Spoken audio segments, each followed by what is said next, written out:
मीकमी के अंदर बचपन से ही जस्टिस को पहचानने की खूबी थी। सही और गलत का फैसला मीकमी बहुत अच्छी तरह कर सकता था। मीकमी ने बहुत बुरे दिन देखे हैं, यहाँ तक कि उसने अपनी आंखों के सामने मौत भी देखी है। मीकमी ने डेमिगावा को बिना मुझे बताए ठिकाने लगा दिया था, लेकिन अब मेरे पास यानी कि कीरा के पास कोई ऑफिशियल स्पोक्स पर्सन नहीं था। किसी न किसी को कीरा की आवाज़ बनना ज़रूरी था। लोगों तक अपनी बात पहुंचाना कीरा के लिए बहुत ज़रूरी था। सब रूम में बैठे थे, तभी माचुड़ा आता है और एक खबर देता है। माचुड़ा बताता है कि कीरा ने अपना ऑफिशियल स्पोक्स पर्सन चुन लिया है। ये वही लड़की थी जिसे मैं कॉलेज में डेट कर रहा था। उसका नाम है कियोमी टाकेडा। उसे देखते साथ ही आइज़ोआ समझ गया था कि ये वही लड़की है जो लाइट के साथ कॉलेज में थी। उसे देखकर मैं ये समझ रहा था कि उसे चुनना कोई बुराई नहीं है। उसका स्पोक्स पर्सन चुने जाना असल में चीज़ें आसान करने वाला है। अब मुझे जल्द से जल्द उससे कांटेक्ट करना था। मीकमी कियोमी को बहुत अच्छी तरह जानता था। कियोमी को भी गुनाह करने वाले बिल्कुल पसंद नहीं थे, और सबसे बड़ी बात ये थी कि वो कीरा को सपोर्ट करती थी, और तो और वो कीरा की तरह ही सोचती थी। इसलिए मीकमी ने उसको ऑफिशियल स्पोक्स पर्सन घोषित किया था। मेरे दिमाग में एक आइडिया आता है। मेरे पास एक बहुत अच्छा आइडिया है। मैं कियोमी को जानता हूँ। जब मैं कॉलेज में था तब हम दोनों एक दूसरे को डेट कर रहे थे। कीरा ने उसको अपना ऑफिशियल स्पोक्स पर्सन बनाया है। इसका मतलब ये है कि जब भी कीरा उससे बात करेगा हम कीरा तक पहुँच सकते हैं। कियोमी से बात करना मेरे लिए बहुत आसान है, लेकिन उसको मदद करने के लिए कन्विंस करना बहुत मुश्किल होगा। कॉलेज टाइम में हम दोनों के बीच में बहुत सारे मुद्दों पर बात हुआ करती थी, लेकिन एक बात साफ है, वो कीरा की पूजा करती है। मैं उससे कहूँगा कि हमें असिस्ट करे, और हम ये बहाना बनाएंगे कि इसमें ही कीरा की भलाई है। मैं उससे आज रात में बात करूंगा। तभी आइज़ोआ मुझसे कहता है कि वो भी मेरी और उसकी कन्वर्सेशन को सुनना चाहता है।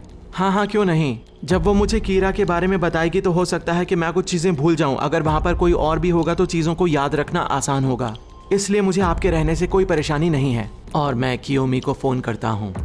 कियोमी, कैसी हो? मैं लाइट बात कर रहा हूँ। असल में मुझे तुमसे बहुत ज़रूरी बात करनी है। क्या हम कहीं पर मिल सकते हैं?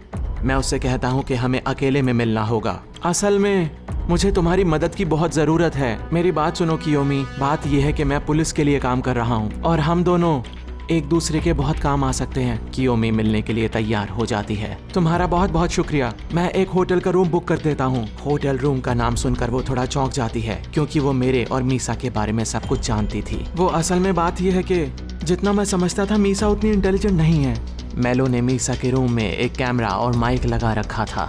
वो मीसा की सारी बातें सुनता था। मेलो मीसा की बचकानी बातें सुन सुनकर परेशान हो चुका था, और वो यही सोच रहा था कि भला ये लड़की दूसरी कीरा कैसे हो सकती है। जिस रूम में मुझे और कियोमी को मिलना था, हम उसमें ऑडियो वीडियो की सेटिंग कर चुके थे।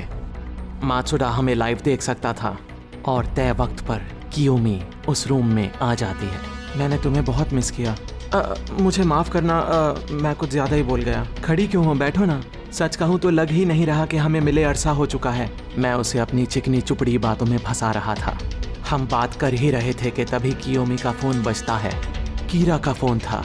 कीरा का नाम सुनते ही कंट्रोल रूम में हड़कंप मच जाता है। तुम फ़ोन उठा सकती हो। और मेरे कहने से वो फ़ोन उठा लेती है। असल में कियोमी के साथ मीकमी लाइन पर था, और कियोमी उसे बताती है कि वो मुझसे मिलने आई है। मैं सोच रहा था कि कितना अच्छा होगा अगर मीकमी कियोमी से कहे कि वो जिससे मिलने आई है, मीकमी उससे बात करना चाहता है, और मेरा इंतज़ार ख़त्म होता है। कियोमी मुझे फ़ोन पकड़ा देती है। हेलो, बोलो, क्या बात करनी है? 26 नवंबर पर 5 पेजेस। मैं समझा नहीं, आखिर तुम कहना क्या चाहते हो? ये असल में एक कोड था जिसे मीकमी सुनकर हिल जाता है। मीकमी समझ गया था कि वो मुझसे यानी कि असली कीरा से बात कर रहा है। फ़ोन मेरे कान पर लगा था। वो मुझसे पूछ लेता है कि क्या मेरी वीडियो रिकॉर्डिंग बन रही है, क्या मेरी आवाज़ रिकॉर्ड की जा रही है, जिसका जवाब मैं उसे हाँ में देता हूँ। तभी मीकमी एक चाल खेलता है। मैं उससे पूछता हूँ कि साबित करे कि वो असली कीरा है। तभी वो हमें साकुरा टीवी लगाने के लिए कहता है, और हमारी आंखों के सामने वो लाइव टीवी पर कुछ लोगों की जान ले लेता है। कंट्रोल रूम ये सारी चीज़ें देख पा रहा था। मैं उठता हूँ और एक नोट बनाता हूँ जिसमें मैं लिखता हूँ कि कीरा मुझसे कह रहा है कि सारे वीडियो टेप्स और वायर टैप्स को हटा दिया जाए। अब कंट्रोल रूम के पास ये सब करने के अलावा कोई चारा नहीं था। सारे रिकॉर्डिंग के डिवाइसेस को डीएक्टिवेट कर दिया गया था। अब मैं तुम्हारे साथ आराम से बात कर सकता हूँ। मेरी बात सुनो कियोमी, मैं ही असली कीरा हूँ। और ये सुनकर कियोमी दंग रह जाती है। वो अब तक इस बात को हजम नहीं कर पा रही थी कि मैं ही कीरा हूँ।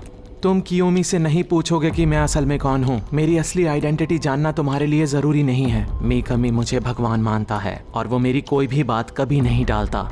ये जो शख्स फोन पर था वो मेरा एक फॉलोअर है जिसके साथ मैंने अपनी पावर को शेयर किया है। कियोमी के होश उड़ चुके थे। वो मुझसे कहती है कि उसने आज तक एक ही इंसान को एडमायर किया है और वो मैं हूँ। प्लीज मेरा साथ दो कियोमी और मैं तुम्हें मेरी नई दुनिया की गॉडेस बना दूंगा। ये सुनकर कियोमी मेरे गले लग जाती है। कंट्रोल रूम में मेरे फ़ोन का इंतज़ार हो रहा था और मैं फ़ोन करता हूँ। आज से मुझे ये छलावा करना होगा कि मैं उसे डेट कर रहा हूँ। इस तरह हम कीरा तक पहुँच सकते हैं। मीकमी लगातार डेथ नोट में गुनहगारों के नाम लिखता रहता है। ये गधे का बच्चा मुझसे जितनी मेहनत कराता है इतनी मेहनत तो आज तक मुझसे किसी ने नहीं कराई। दिल तो कर रहा है इसी का नाम डेथ नोट में लिख दूं।